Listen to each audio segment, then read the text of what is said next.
welcome back to the channel, folks. So today I'm going to show you how we built this shower.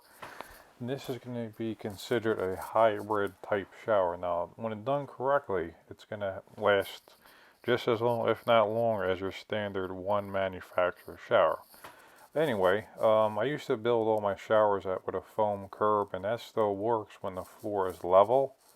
But I do pretty much mostly remodels, and the floors are almost never level, maybe like 25% of the time. If they are, then I'll probably use a foam curb. But lately what I've been doing is I actually been using lumber, 2x4s to build out 3 2x4s, and I shim them up to get it nice and dead level. That way when I go to set my top marble threshold piece, it's already level. I don't have to sit there and add a ½ inch of mud, which you really don't want to do in the first place. So I get that level and I mud the pan. I put one piece of hydro band on the inside. That way the mud goes right up to it and I can kneel on it and it won't crush it. Another thing about those foam curbs is that, if you got to do your mud the same day you set your curb, it might move around on you, and when you kneel on it, I wear the pro knees, you might crush it or at least dent it, and that's not a good idea. So I've been using the wood curbs. I wrap them with a foam board most of the time. I use a hydro band board, so I come back the next day once the mud is dry, put the face piece on, and then put the top part on. And then what I'm doing here is just using the sealant to bring them together. This is really something I don't have to do because I'm going to be wrapping it with Curdy anyway. But if you wanted to, you could use the sealant on where it meets all the foam board on the top and on the side walls there. And then you can put the sealant over the fasteners, and you're already waterproof. You don't even have to wrap it with Curdy. But curb is a spot that's very vulnerable, especially since this is wood. So it's always a good idea to make sure you're 100%. So a lot of times I'll do this with the sealant and I'll wrap it with Curdy, and then when I get done all that, I'll paint all the seams with a hydro band.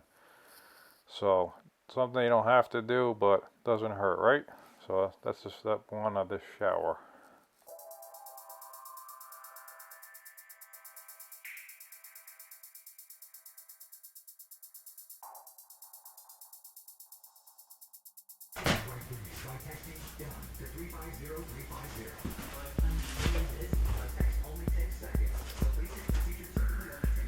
It's all finished off, and I use a sealant on the end where it meets the foam just a little bit, just to hold it together. I'm not even going to use it to waterproof, because technically I can do a thicker bead of sealant and the edges here and over here, and that'll be 100% waterproof and won't have to wrap it. But I feel safer wrapping it with some sheet membrane, so that's what we're going to do here.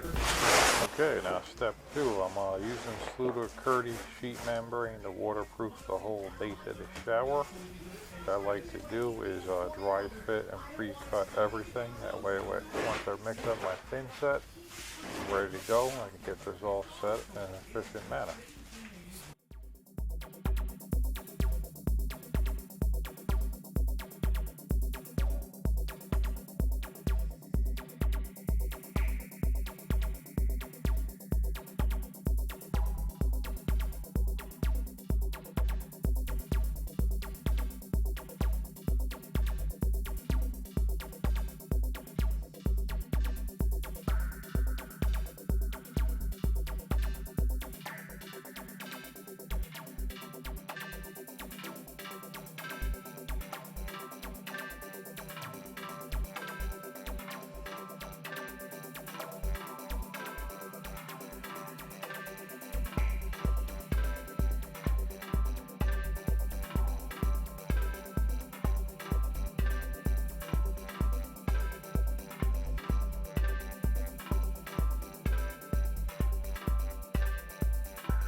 6131. We'll even show you how much money you can save.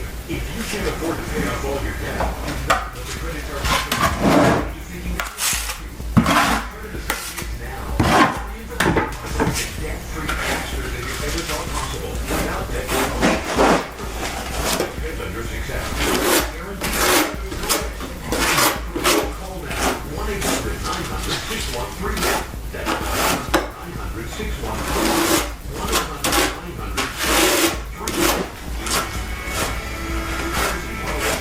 Instant weather here. Sunshine continues. We'll take through the next day. 32 to 38. Gray skies tonight was 26 to 32. 48 to 56. It stays breezy and unseasonably mild.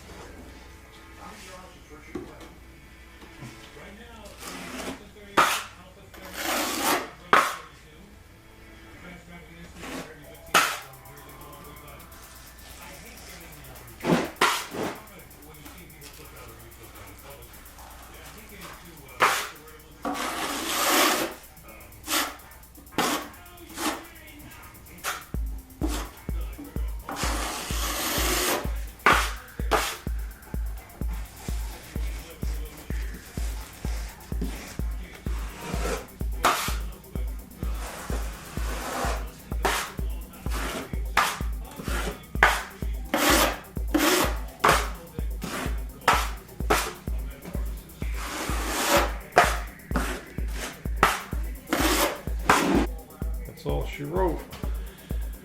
So once this dry, what I'm going to do is I'm going to paint hydro band about a foot up around the whole bottom base here, and then anywhere I have seams in the curdy.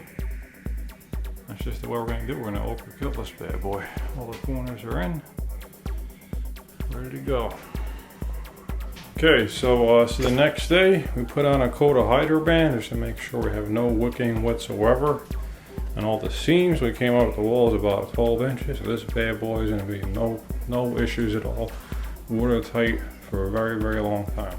Okay, here we are back on site. We always do a flat test. I would say 9 out of 10 times. I'm going to show what we did. Okay, so I came in here yesterday. So it's been about 24 hours. I marked the line on the walls. Make sure we're close to that line. And just so you know, when you do mark a line, the water will... See, if you can see over here, the water went down about a 1/16 or an 1/8. That's fine. This thing is holding water. If it goes down a 1/2 inch or more, you're definitely gonna have a leak. But you know, this house actually has baseboard heating, so it gets very warm in here. So you know, water does evaporate. I mean, just wipe down the kitchen.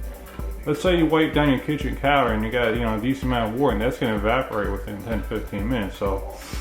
Same thing on here, if you fill up your bathtub, the water's gonna evaporate out of there. Same story, but it's holding water. We got a lot of water in here, you can see. Probably about 6 buckets. So, you always wanna ensure this thing's holding water.